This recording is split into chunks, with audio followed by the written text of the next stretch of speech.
जिस तरीके की परिस्थितियां इस वक्त बनती जा रही हैं और इतिहास इस बात की गवाही देता है कि विश्व युद्ध अचानक नहीं होते हैं।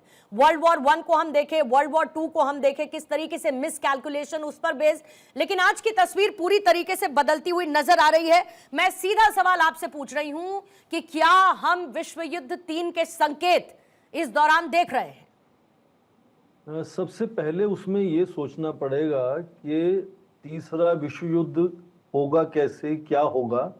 कई बार ऐसे भी होता है कि विश्व युद्ध में हम हो जाते हैं और कुछ समय बाद हम ये एक तरह से हम जागते हैं इस बात को लेकर कि हम तो पहले से ही तीसरे विश्व युद्ध में थे। क्योंकि दूसरे विश्व युद्ध के बाद जब शीत युद्ध शुरू हुआ तो करीब एक दशक के बाद ये धारणा बनी कि हाँ, हम पिछले 10 साल से एक शीत युद्ध के अंदर हैं।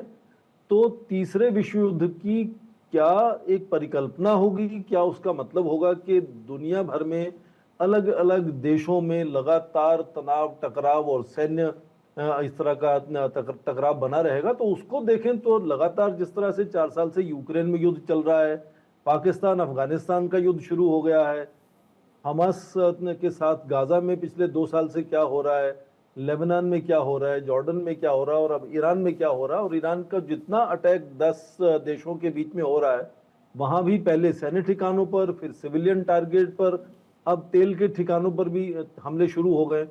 तो क्या एक तीसरे विश्व युद्ध की परिकल्पना इस तरह की होगी कि जब पूरे विश्व में अलग अलग लगातार विध्वंस होता हुआ नजर आएगा, उथल पुथल होगी, बाजार उछलेंगे, कीमतें बढ़ेंगी, आयात निर्यात में संकट खड़े होंगे।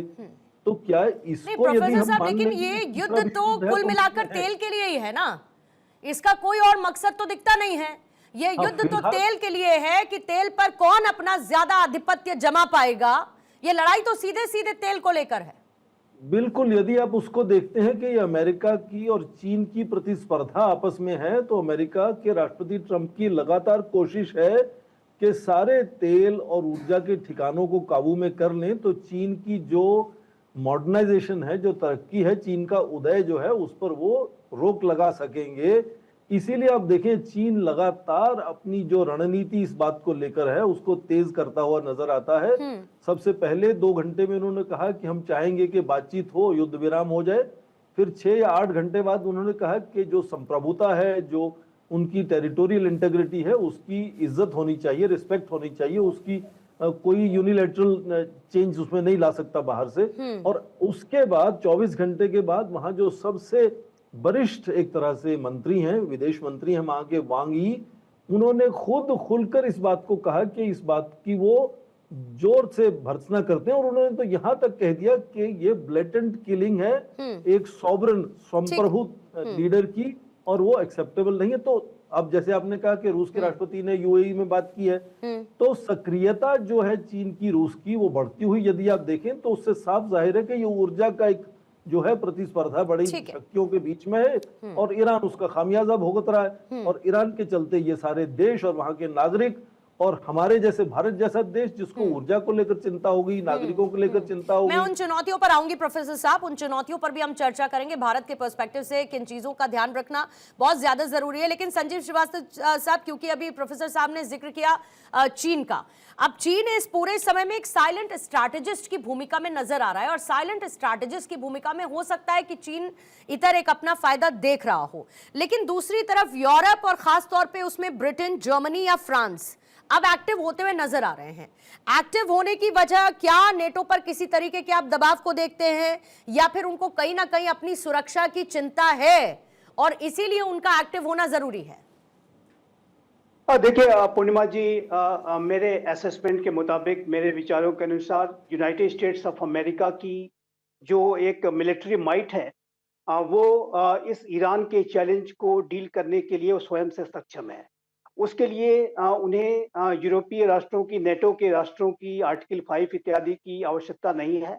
और जैसा कि आपने देखा कि डे 1 पर ही उन्होंने इस ईरानियन इस्लामिक रिजीम को बहुत ही डिवास्टेटिंग ब्लो दिया और उनकी जो टॉप लीडरशिप को पहले दिन ही समाप्त कर दिया। और एक ऐसा राष्ट्र जो कि $900 बिलियन से भी ज़्यादा की जिसका मिलिट्री बजट हो और अब उसे वो $1.5 ट्रिलियन तक ले जाने की मंशा रखता हो और जिसके पास इतने ज़्यादा सैकड़ों की संख्या में बेसेस हो और मिडिल ईस्ट रीजन में इतना गहरा प्रेजेंस हो, वो स्वयं से ही ईरान की इस्लामिक रिजीम को डील करने के लिए पर्याप्त है। और मेरा ऐसा मानना है कि यूनाइटेड स्टेट्स ऑफ अमेरिका और इज़राइल इस बात को लेकर के लगातार अपनी जो उनकी संकल्पबद्धता थी कि वो इस इस्लामिक रिजीम को डिग्रेड करेंगे और उनको न्यूक्लियर वेपन्स तो किसी कीमत पे एक्वायर नहीं करने देंगे, वो सफल होते हुए दिखाई दे रहे हैं। वो अपनी मिलिट्री ऑब्जेक्टिव्स को उन्होंने एक तरीके से अभी तक हासिल करते हुए तेज गति से बढ़ रहे हैं और जैसा कि मैंने कहा कि टॉप लीडरशिप को पहले ही दिन उन्होंने एलिमिनेट कर दिया। तो ऐसे में और दूसरी तरफ अगर आप देखें तो ये जो इस्लामिक रिजीम की जो रिमेनिंग जो लीडरशिप है और उसके जो स्ट्रक्चर्स हैं, वो जिस तरीके का डिस्टेबलाइजिंग और बिहेवियर कर रहे हैं, हताशा में, डिस्परेशन में आकर के वो यहाँ वहाँ मिसाइलें लॉन्च कर रहे हैं, यहाँ तक कि वो मुस्लिम राष्ट्रों को भी, ओमान, कतर जैसे राष्ट्र जो कि मीडिएशन के एफर्ट्स किया करते थे, उनको भी नहीं बख्श रहे हैं और बहुत ही ज़्यादा उनके अंदर की निराशा, हताशा दिखाई देती है क्योंकि उन्होंने अपनी टॉप लीडरशिप को खो दिया है। तो ऐसे में वो जो ईरान की जो रिमेनिंग इस्लामिक रिजीम की लीडरशिप है, वो सेल्फ डिस्ट्रक्टिव मोड में दिखाई देती है, जैसे आत्मघाती मोड में दिखाई देती है और जिसको कहते हैं विनाश काले विपरीत बुद्धि। और ये स्थिति है, अगर वो इसी तरीके से रहे तो मेरे असेसमेंट के मुताबिक पूर्णिमा जी आने वाले समय में ये जो उसका जो रिमेनिंग लेकिन संजीव सर, मैंने ये भी कहते हुए सुना था कि ईरान के पास बहुत कुछ खोने को नहीं है। ऐसे में ईरान अगर मान के चलिए ये युद्ध एस्केलेट होता है तो उसमें किस हद तक जा सकता है, नजर इस पर भी होनी चाहिए क्योंकि आने वाले समय में फिर खतरे बड़े हो सकते हैं। देखिए, इसी बीच में प्रधानमंत्री मोदी ने बहरीन और सऊदी अरब से बातचीत की है। बहरीन के किंग से प्रधानमंत्री मोदी की फोन पर बात हुई है और सऊदी अरब के किंग से भी पीएम मोदी ने बात की है। पीएम मोदी ने सऊदी अरब में हमले की निंदा बातचीत करते हुए की है। बहरीन के किंग से बात, सऊदी अरब से प्रधानमंत्री नरेंद्र मोदी की बात हुई है। हमले की निंदा करते हुए इस पर चिंता प्रधानमंत्री ने जाहिर की है। सऊदी अरब के प्रिंस से प्रधानमंत्री मोदी की बात और बहरीन में भी बात की है। प्रधानमंत्री मोदी ने दोनों देशों पर जो हमले हुए उसकी की है निंदा।